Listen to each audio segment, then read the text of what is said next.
माँ का श्राद्ध। दीदी याद तो है ना, कल माँ का श्राद्ध है।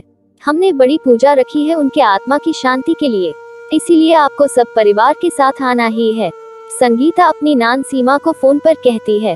तभी सीमा उसकी भाभी को बोली, मैं नहीं आ सकती, आपको तो पता ही है कि उनको छुट्टी नहीं मिलेगी।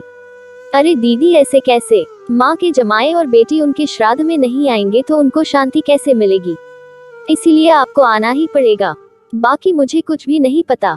इतना बोलकर संगीता ने फोन रख दिया। इधर सीमा पुरानी यादों में खो गई। जब उसके पापा की मृत्यु हो गई थी तभी सीमा अपने मायके गई हुई थी। सीमा को माँ बोली, बेटा तुम्हारे पापा मुझे छोड़कर अकेले ही चले गए, पता नहीं अब किसके आधार पर छोड़कर गए। माँ सीमा के गले लगकर रो रही थी। तब सीमा बोली, यह सब लोग तो है ना भैया, भाभी और बच्चे, तो चिंता क्यों करती हो। सीमा कई दिनों तक अपनी माँ के पास रह कर आई थी, लेकिन हमेशा ज्यादातर फोन पर बोलना होता था, कभी कॉल पर तो कभी वीडियो कॉल पर बोलना होता था। बेटा क्या बनाया तूने, एक दिन माँ ने वीडियो कॉल पर पूछा। माँ आलू की सब्जी और रोटी बनाई हूँ, सीमा ने जवाब दिया। माँ बोली, अरे वाह। सब्जी का नाम सुनते ही माँ की आंखों में एक अलग ही चमक देखने के मिली जो सीमा को दिखी। तभी सीमा माँ को बोली, माँ तुम्हें खाने का मन हो रहा होगा तो भाभी को बोलो बना कर दे। सीमा हंसते हुए माँ से बोली। तभी माँ बोली, नहीं नहीं, अब इस उम्र में आलू कहाँ पचते हैं, मैं तो ऐसे ही बोल रही थी, जब तुम्हारे पापा हुआ करते थे तब बहुत बार बनाती थी। भाभी का तो नाम लेते ही जैसे माँ की आंखों की चमक गायब सी हो गई। माँ ने कॉल रख दिया। माँ को क्या हो गया, ऐसे क्यों बोल रही थी, वह सब ठीक तो होगा ना। सीमा अपने आप से बातें कर रही थी। ऐसे बहुत बार खाने की बातों पर बातचीत होने पर माँ की आंखों का भाव बदल जाता, लेकिन ऐसा क्यों था वो समझ नहीं पाई। लेकिन इसके पीछे का राज उसके समझ में आया जब वह छुट्टियों में 2 दिन के लिए मायके गई थी। एक दिन सीमा माँ के कमरे में माँ के साथ गपशप कर रही थी, तभी दीदी खाना खाने चलो, संगीता माँ के कमरे में आकर सीमा को बोली। चलो माँ तुम भी खाना खा लो, सीमा उठते उठते हुए बोली।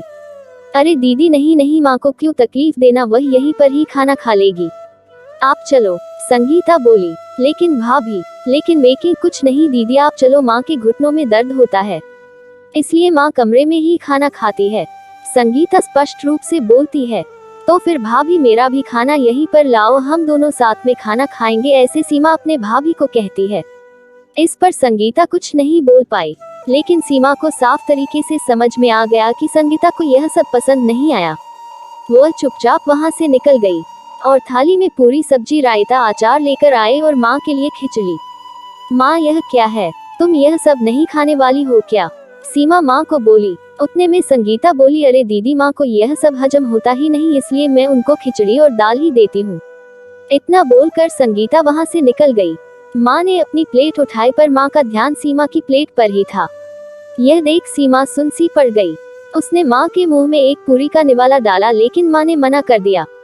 तब सीमा ने अपनी माँ की आंखों में वही भाव देखा था जो वीडियो कॉल पर देखा था।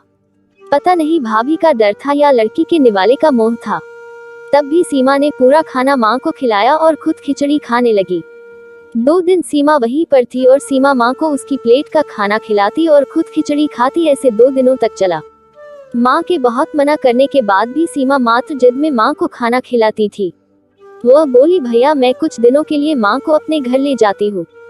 घर जाने से पहले सीमा ने अपने भाई राजेश को पूछा। वह बोला, क्या तुम्हारा दिमाग खराब हो गया है, लोग क्या कहेंगे, बेटा माँ को तकलीफ देता होगा इसलिए माँ अपनी बेटी के घर रहती है। राजेश गुस्से में बोला, अरे बाबा सही तो बोल रहा है वह, माँ बेटी के घर जाती है क्या भला, तू आराम से जा अपने घर, मेरी चिंता मत कर, मैं यहाँ खुश हूँ। बेटी की बातें सुनकर माँ बोली। सीमा ने बहुत जिद की लेकिन माँ बेबस थी। सीमा उदास मन से अपने घर वापस आई। कुछ दिनों बाद खबर आई कि माँ अब नहीं रही। इस खबर ने सब कुछ खत्म कर दिया था। सीमा को पता था कि माँ कितनी तकलीफ से गुजरी, लेकिन माँ को दूसरा लड़का नहीं था बल्कि एक लड़की थी, इसलिए वह कुछ नहीं कर सकती थी। सीमा अकेले ही माँ के श्राद्ध में आई। आज माँ के श्राद्ध में 56 तरह के भोग बनाए गए। सब लोग मजे से खा रहे थे। लोगों ने संगीता और राजेश की वाहवाही करने में कोई कसर नहीं छोड़ी। दुनिया में सबसे अच्छा बेटा और सबसे अच्छी बहू कह रहे थे उन्हें। माँ के गुजर जाने के बाद इतना विचार कर रहे हैं तो माँ जिंदा थी तब कितनी सेवा की होगी दोनों ने।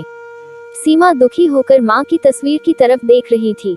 तभी दीदी चलो आप भी खाना खा लीजिए, संगीता सीमा को बोली। जो माँ के रूम में माँ की तस्वीर सीने से लगा कर रो रही थी। वह बोली, नहीं भाभी, मुझे नहीं खाना। लेकिन क्यों? आप नहीं खाना खाओगे तो माँ की आत्मा को कैसे शांति मिलेगी? संगीत सीमा को बोली, भाभी, जिस खाने के लिए मेरी माँ जब जिंदा थी तब तरसती थी, उसे मरने के बाद दे रहे हो तो वो कैसे तृप्त होगी? सोचकर देखो एक बार, आज आपने पकवानों का ढेर लगाया है। माँ जिंदा थी तब आपने उनकी मनपसंद खाने के 2 निवाले खिलाए होते तो माँ वैसे भी तृप्त हो चुकी होती। वही माँ का असल में श्राद्ध कहलाता। यह जो भी हो रहा है वह सिर्फ एक दिखावा है। इसकी वजह से माँ कैसे तृप्त हो पाएगी? और जो घर से मेरी माँ अतृप्त होकर चली गई वह घर से मैं खाना खा सकती हूँ भला? सीमा चीखकर संगीता से बोली। तभी वहाँ पर राजेश भी आ गया। भगवान की लाठी में आवाज नहीं होती है भैया भाभी, वो जब भी किसी पर पड़ती है ना तब जख्म बहुत गहराई तक और न भरने वाली होती है। आप भी तो 2 बच्चों के माता पिता हो, लेकिन मैं भगवान से दुआ जरूर करूंगी कि आप जब तक जिंदा हो तब तक आपको अतृप्त ना रखें। माँ ने तो अपना वनवास भोग कर कहीं नया जन्म लिया होगा, लेकिन आपकी जिंदगी बहुत बड़ी है। सीमा यह सब बोलकर माँ की तस्वीर लेकर चली गई। पीछे संगीता और राजेश की गर्दन शर्म से झुक गई।